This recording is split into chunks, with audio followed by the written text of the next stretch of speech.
Hello everyone, this weekend I made 23D, a 3D platformer which you can only see through 2D cameras. It was an idea that I had for a long time, and I'll probably / maybe continue it. I made it in 48 hours for the Mix and Game Jam 2020, with the theme Mixing Genres. I thought it would be a cool and unexpected twist on the idea. Both are platformers but in different dimensions. So I started at 8 PM on Friday. I made the core gameplay. I used a game maker to speed up the process, but I didn't actually use any of the built-in 3D features, partially because I didn't really have the time to learn how to use them. I barely finished in time anyway. Instead, my system works on tile maps. I decided to make my levels 12 by 12 tiles in advance. In the editor, I draw the levels as 12 by 12 squares, and with the z-axis going forward by 1 every time the x goes right by 12. Then I use a customized tilemap checking and tilemap drawing script, and I draw the player twice, once in every camera. And done! Well, not quite. There were still some bugs to fix, but apart from that, there was a problem with depth perception. Sometimes the player was standing on the side of a wall, but the center was already on the next tile. At first I tried to combat this by simply using the left or right side of the player instead of the center, depending on which direction you were going last.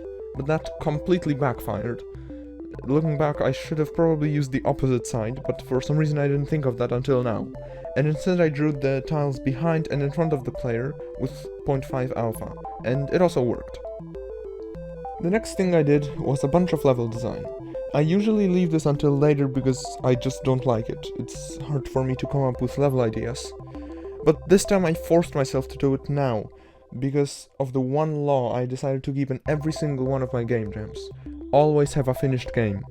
Jonas Tyroller first said about it in some video, and it's actually very, very important. Do follow it. I do it every time. Oh, and I also made a nice little GUI.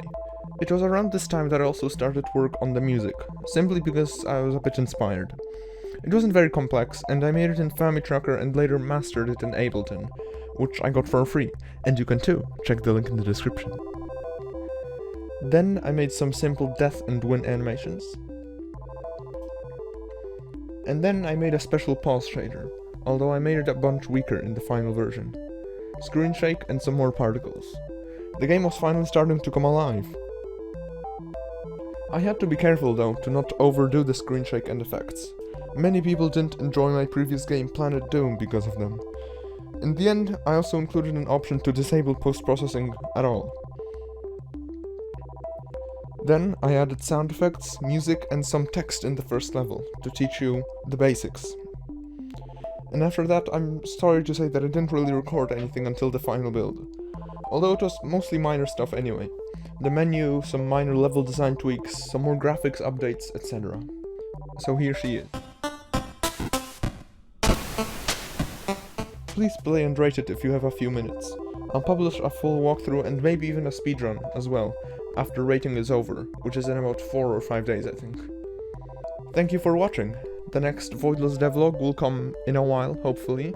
But yeah, see you.